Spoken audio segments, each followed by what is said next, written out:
Christian prayer and manifestation coexist beautifully because both are about allowing the positive flow of energy to create abundance for you and others that benefits everyone you come into contact with. In today's episode, I will clarify some of the connection between Christianity and manifestation as it happens in my own mind from my current state of consciousness that I didn't share in the last episode.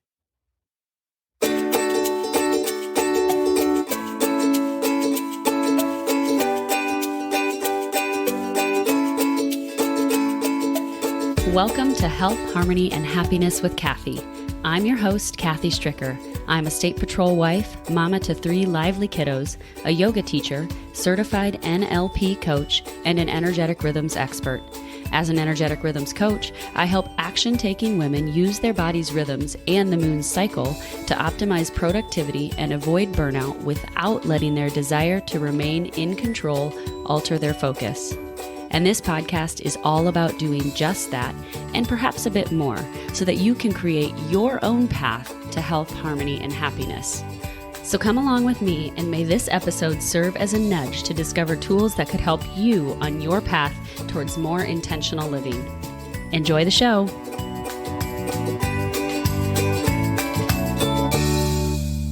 Hey friends, welcome to episode 89 of the show and to the month of November. I'm doing a 30-day gratitude challenge this month in my group, Energetic Rhythms for Intentional Living. So if you're not a part of that community, it's on Facebook. Head on over there and request to join it. The group is all about using the rhythms in and around you to get stuff done. And this month, we're doing a gratitude challenge. The challenge is simply to begin to notice the little things and big things in life that you're grateful for, and then to post about them in the group. You can either share a snapshot or text of what it is that you're grateful for and allow for those gratitudes to be seen by others and celebrated by others and yourself. Being grateful is stopping and pausing to find or recognize those things in your life that you appreciate being in your life for whatever reason. And to express gratitude in life is one of the simplest ways to begin to cultivate greater health, harmony, and happiness in your life. This is a practice that I started years ago just by keeping a journal where I would write down 3 things a day that I was grateful for, big or little, and they might be joys or challenges, but they were things that I knew I needed to express gratitude for. And yes, you can find gratitude even in the challenges of life, because it's those challenges that often lead to other things unfolding or other doors opening for you. Sometimes it just might take a little bit of time before we recognize those challenges as gratitudes, and that's okay. So throughout the month, I will be going live at various times and sharing tidbits about gratitude either through live videos or posts. So I would encourage you to engage with that information as much as you like and just observe in your own life how bringing your awareness and your attention back to gratitude actually does cultivate greater health, harmony, and happiness in your life. And I know that I have an episode specifically about gratitude, and it is all the way back at episode 19 of this show. So when you're done listening to this episode, and maybe if you haven't listened to the one from last week, go listen to that as well.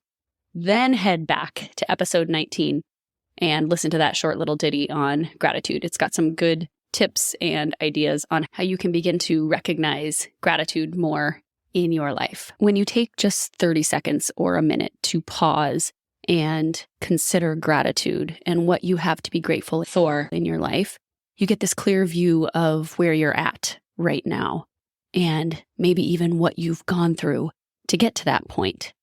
So it's almost like you get to zoom out and look at everything like the pieces of a puzzle and see all the things that you have to be grateful for. And by doing so, it allows you to have a different perspective on life. It allows you to shift perception to see that maybe all those things that either weren't really that great or maybe that were really great, but you didn't pause to recognize them, played a big role in getting you here, and they are important.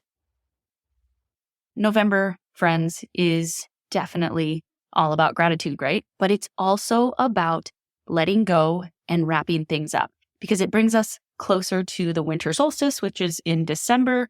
And the day before the winter solstice is the end of the season of letting things go and of wrapping things up. And then we start into winter. And we'll get into that in another episode. But November, along with being grateful, is about letting things go, harvesting, reaping the benefits of the work that you have put in. And one of the ways that we are able to recognize some of the benefits of the things that we've done is to really express gratitude for what's in our lives. Gratitude for everything that we are and everything that we receive. So if you are interested in also taking part in that little gratitude challenge just to cultivate a healthier, more harmonious, and happier life for yourself, then jump on over to that group, Energetic Rhythms for Intentional Living, and I will link to it in the show notes. And join us, please. You can start at any time. Also, no judgment if you don't listen to this until 15 days in, and then you decide to join us. We will have you and celebrate you whenever that may be. After the last episode, I just wanted to take some time to clarify some things. I know that I did not do a great job inserting my beliefs into that episode in terms of Christianity. I was having a great conversation with Rachel, and we were having fun and chatting. And so I went with it, and I actually didn't make it as clear as I could have what my beliefs are and what Christianity says in regards to manifesting and Christianity. I think there's a lot of beliefs out there, and you could get sucked down a rabbit hole real quick. So here's what I want to let you know. There is the extreme conservative Christian viewpoint out there. Then there is the extreme New Age woo-woo beliefs out there as well. And I just want to let you know that I don't align with either of those extremes, okay? But I'm somewhere in the middle. Now, if you were to rate me on a scale of 1 to 10 woos, if you were to describe someone as woo-woo or mystical, I would say that I'm more of a 4-woo kind of girl. And not just woo-woo, but maybe woo-woo-woo-woo. So I'm not all the way at 10, but I'm also not at 1 or 0 or negative. And so I guess what I'm trying to say is that I lie somewhere in the middle. And so that's my intention with the last episode and with this episode today that you're going to be listening to, is that I'm trying to bridge the gap between Christianity and the woo-woo world and the New Age, mysterious, mystical world. Somewhere in between, and just wanting you out there to know that it's okay, and that it's okay to appreciate aspects of both. It's okay to want to learn more about both. And so it's kind of bridging that gap right there. And that's what I want you to know, to kind of repair what maybe some of my misses were in the last episode, and to help give you some perspective as you listen to this episode. I also want you to know that, and I will take a term from my coach, this episode is very much riffing from my current state of consciousness. So I'm just kind of going with it. These were my current thoughts one Saturday afternoon in my kitchen after I released that last episode, just to clarify things, because I did get some pushback. I did get some comments that were trying to correct the things that were in that episode. And so I just started talking to my phone, and this is what came about. So you'll hear some background noise at some points, probably, and maybe even me eating lunch. But I had time at home and was recording, and I didn't ever intend it to be a podcast episode, but it turned out that it is. So I want you to enjoy. So take what you will from it and leave the rest. This podcast is not intended to polarize people, but rather to give you a different perspective, to invite the opportunity for you to cultivate your own version of health, harmony, and happiness in your life. It's not meant to judge others or to shame others, but instead to give you tools that might help you feel more comfortable and confident on your own journey, whatever that might look like. When I think of manifesting, I don't think of creating something from nothing. And that could be an incorrect definition or belief, but that's my definition, or that's how I see it. And as God being the creator of all and the hand that ties everything together, we as humans still have free will, which means we have the ability to make choices. But ultimately, God is the power that makes everything happen. God can change hearts. He is the only one who can change hearts. I'm not into witchcraft. I'm not into whatever new age movement. I'm not even sure what the definition of that would be. That's not my intention. When I speak of manifesting, I speak of creating the right circumstances because of your own free will so that you can cultivate greater health, harmony, and happiness in your life. It's not that if we do things well or if we do things perfect, we are rewarded. If we follow a certain set of rules or steps or give a certain amount of money, that we are rewarded. Indeed, that is not the intention that God has for us. But instead, it's that we live in a way that shows love and treats others the way we want to be treated. So what does that have to do with manifesting? Well, I believe that if we live with an open and receptive heart and mind and put our trust in God, that we will experience His goodness. In the Old Testament, it got to the point where people thought they just had to do certain rituals, they had to follow all these rules that God created for them, but then that humans, we as fallible people, decided to twist into our own definitions so that it became the belief of this system of do something, be rewarded. Do something, God will reward you. But that's not how our God, that's not how the God, the creator of all, works. So can we just do things really, really well and then create something out of nothing? Absolutely not. But we can create the right mindset, manifest the right mindset. We can create the right opportunities for good things and for positivity to happen in our lives based on the choices that we make, based on the things that we allow into our hearts and into our minds, and based on the actions that we take, based on the choices that we make and how we impact others. Now, you may not agree with the podcast I released last week. It may be so far out. And I didn't really touch much on actually my beliefs and how God comes into the story. And that's my mistake. I messed up there. I needed to insert more of that into the episode, but I didn't. I'm human. I make mistakes. I am not in any means, and I apologize if this was portrayed in the last episode. I do not in any way believe that we can create from ourselves. I think that anything that we do create, anything we put out into this world is through God, is from God. God, the Holy Spirit, resides in us and works through us.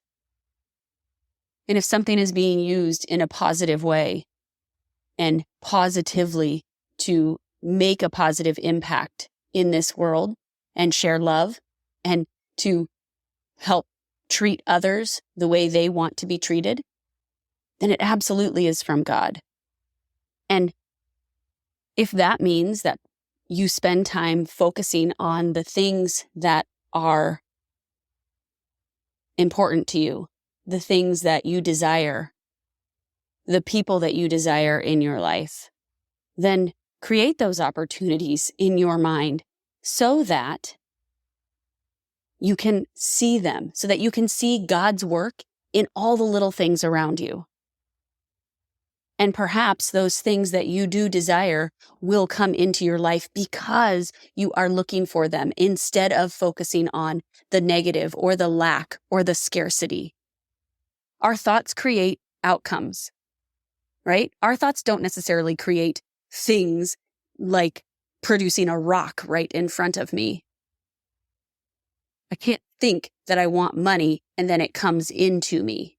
But our thoughts do create the right environment and the opportunity for us to do the work, for us to do the things so that we can create the best possible outcome, so that it gives us the drive and the motivation to do the work so that we can be compensated for our work.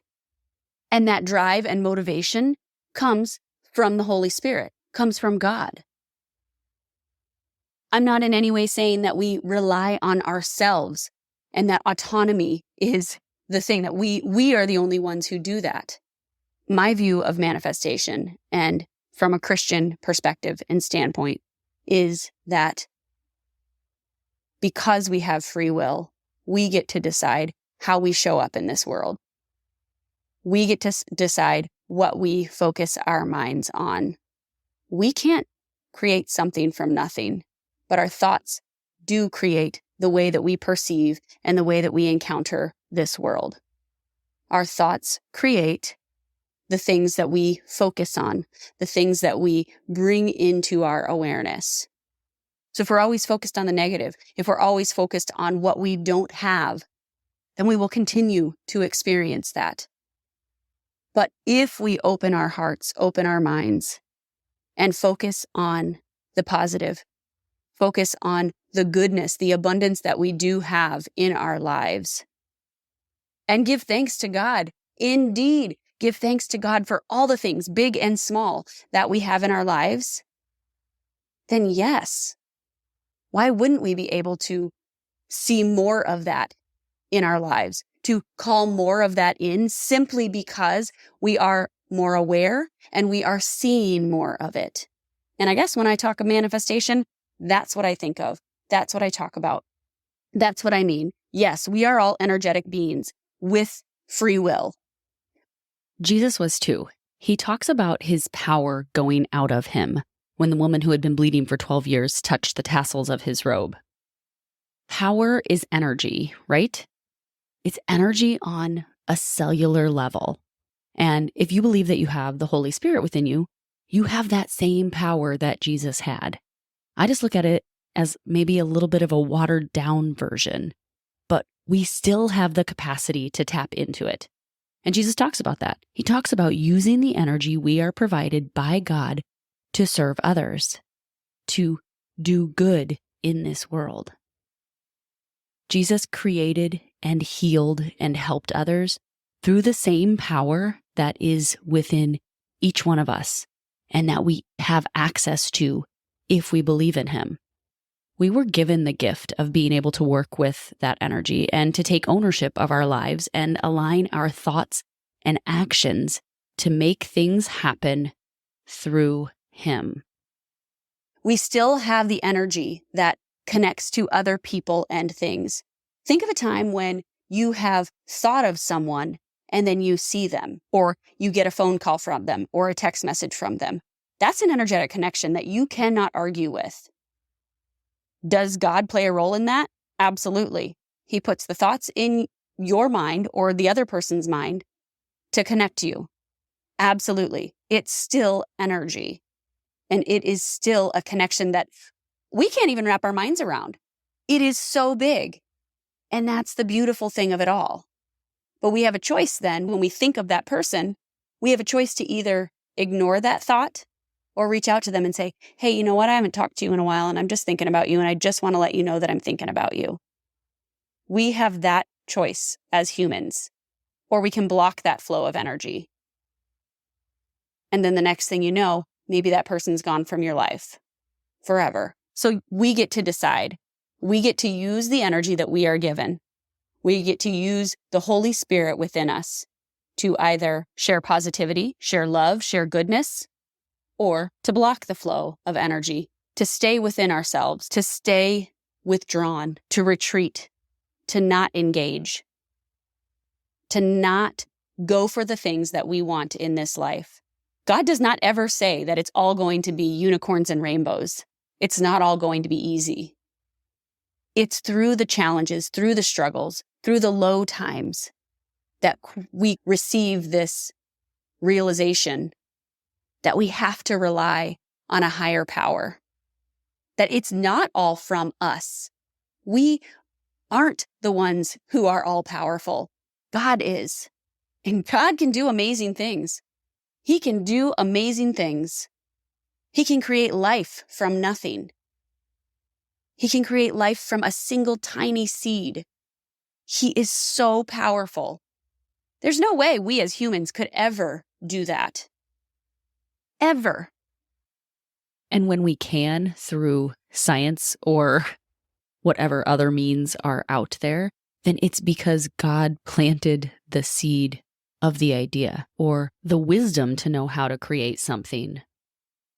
And still, we have the opportunity to set intentions, put ourselves out there, show gratitude for the things that we do have, even the challenging things, and then ask for what we do want and trust. Let go of holding on, let go of gripping, let go of the expectation that it is going to happen, but then focus on the goodness that we do have. Focus on the goodness of God's love, even when it's challenging, even when it seems like the world is against you. Let me bring this all together. Does God want us to be self-reliant? Nope, absolutely not. Absolutely not. Nowhere in the Bible does it ever say that we are to be self-reliant. Quite the opposite, actually. That we are to put our trust in Him, to learn about Him, to celebrate His goodness, and to walk in His ways. So when those things do happen in your life that you have been thinking on, that you have been asking for, that you have been praying for, when they do show up in your life, it's not to your own accord. It's to God's. And that's where the glory needs to go. It's not to some magic that you can do within yourself. Do I believe that you can tap in, move it around, and actually use it to positively connect with others and change the way that you feel? Yep, I sure do, because I've done it. Do I believe you can use the energy that's within you and tap into it at such a level that you can actually bring about healing and nurturing it to myself? And I've experienced it. That does not give us permission to use that energy to negatively impact others, to place harm on others. But like I said before, it is energy. It is the energy of God's power within us. And we absolutely can tap into that and use it to shift the energy within our body, within our systems. That's kind of what yoga is about. It's doing postures to move energy around. It's using your breath work, using your breath, the same breath that God breathed into you, to move energy. So, yes, I do absolutely believe that we have the power and the ability to move and shift energy within ourselves, because it's about placing intention around that. And it's connecting with that. And it is connecting with that energy on a higher level of consciousness. Not everybody is there. Not everybody is ready for that. But we can do all of that because of God. It's to the grace of God, to the all-powerful God who holds everything together in this universe. The stars, the moon, the sun. He created it all. all beautifully to be intertwined together and to work together. He created the stars to be a keeper of time. He created the universe. He created pictures in the stars for us to look at night. He created the leaves on the trees, the beautiful landscape to be bounty for us and to be something to enjoy the beauty of. So if you think of manifestation as only getting your heart's desires and all the things that you absolutely want in this world, whether that's the yacht, the private jet, the millions of dollars, if that's your view of manifestation, that's not what I'm talking about. This podcast is not for you. But I do believe that as Christians, we can manifest by putting ourselves, our spirits, in the right mindset, in the right situations. We can cultivate those attributes that help us see health, harmony, and happiness in life. And when we do this, absolutely not to be done in a self-righteous way, thinking that we are better than others. As a Christian myself, I'm going to say that some of the most self-righteous people I've met are also Christians, and some of the most open, loving, and welcoming people are not.